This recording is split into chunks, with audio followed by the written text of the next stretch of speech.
Les rapports de pouvoir, aujourd'hui, me semble-t-il, sont liés à une question de temporalité.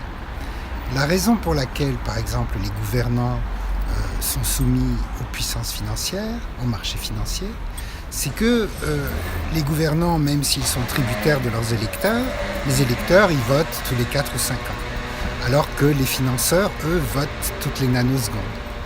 Mais il ne s'agit pas seulement de la finance, il s'agit aussi des fameux collecteurs et redistributeurs de big data, qui eux aussi collectent et redistribuent, réallouent les informations pratiquement en continu.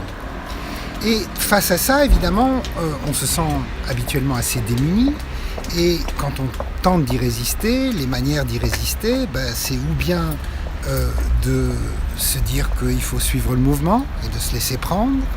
Et on voit ça notamment dans la presse, où même si on se veut une presse de qualité, on se sent pressé par le temps. Ou bien alors, on essaye de se créer des espèces d'îlots où on serait protégé de cette temporalité-là. Mais peut-être que le véritable défi, ce n'est pas de se protéger, ce n'est pas de créer des îlots où on serait à l'abri de cette espèce de temporalité, de pouvoir qui s'exerce en continu, mais d'essayer de faire la production d'idées en continu. Alors, en continu, c'est peut-être trop ambitieux, mais disons à un rythme quotidien, ça pourrait être intéressant. Et c'est bien ça qui est l'enjeu et le défi d'AOC. Et c'est pour ça qu'il faut adhérer à ce projet.